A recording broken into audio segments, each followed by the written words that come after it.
Greetings, my fellow history lovers. Today we're taking a deep dive into the life of one of history's most fascinating figures, Leonardo da Vinci.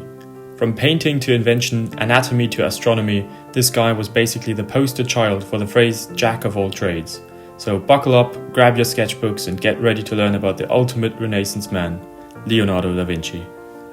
Leonardo da Vinci's early years were a fascinating blend of raw talent, unconventional thinking, and a healthy dose of teenage rebellion. Born in 1452 in the Tuscan town of Vinci, he was raised by his father's family and received a basic education in reading, writing, and arithmetic. However, his true passion lay in drawing and painting, and he spent countless hours sketching everything from birds to human faces. At the age of 14, he was apprenticed to the artist Andrea del Verrocchio in Florence, where he quickly became one of his star pupils. Despite his success, Leonardo was never one to play by the rules. He often worked on his own projects during class and even created his own pigments for painting, much to the chagrin of his master. Nevertheless, his talent and creativity were undeniable, and he soon began to develop a reputation as a rising star in the art world.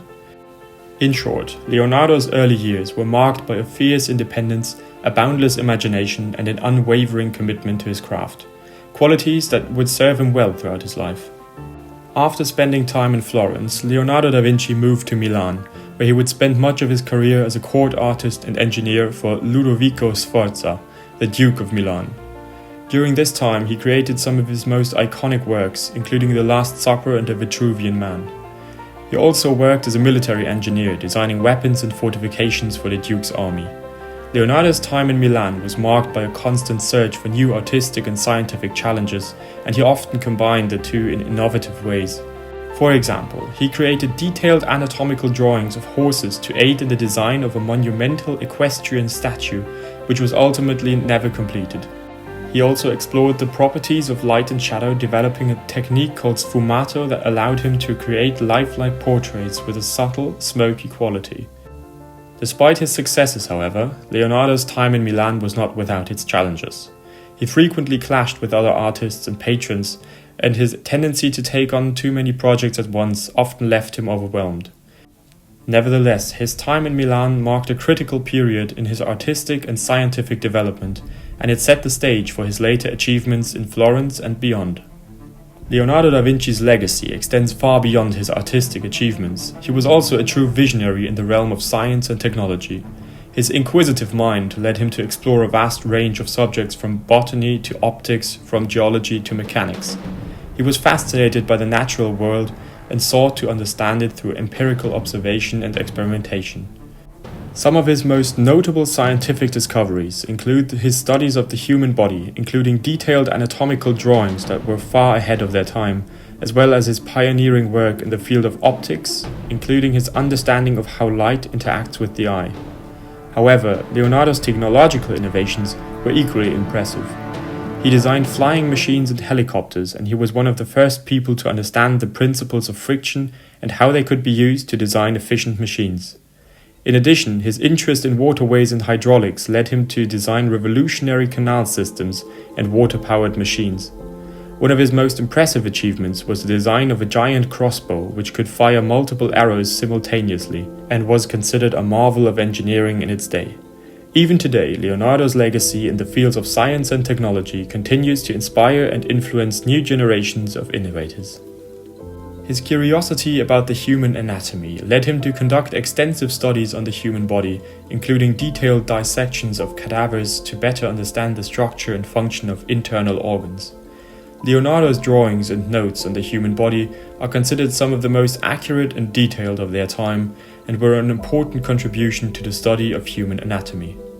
Beyond his studies of the human body, Leonardo was also a skilled cartographer and map maker. He produced some of the earliest accurate maps of Italy and Europe using techniques such as triangulation and aerial perspective to create more realistic depictions of landscapes and cities. In addition, he was fascinated by the possibility of exploring new worlds, and he made numerous sketches and notes about the geography and peoples of the New World based on accounts from explorers such as Christopher Columbus. These sketches, while not entirely accurate, demonstrate Leonardo's insatiable curiosity and his desire to understand the world around him. The later years of Leonardo da Vinci's life were marked by a series of challenges and setbacks, including a decline in his health and a loss of favor with his patrons. After leaving Milan, he spent several years traveling through Italy and working on various artistic and scientific projects, including his famous painting of Saint John the Baptist. In 1516, he accepted an invitation from Francis I, the King of France, to work as his court artist and engineer. While in France, Leonardo continued to work on a wide range of projects, including plans for a grand palace in Romorantin and designs for an early version of the helicopter.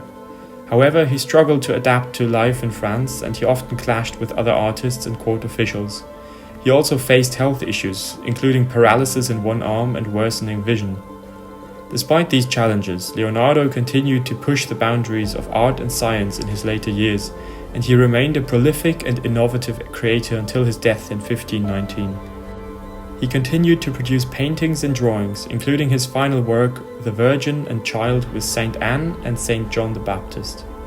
In addition, he worked on a range of scientific projects, including studies of bird flight and experiments with optics.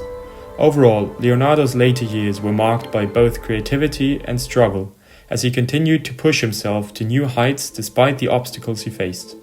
His contributions to art and science during this period continue to inspire and influence new generations of creators, making him one of the most important figures of the Renaissance and beyond.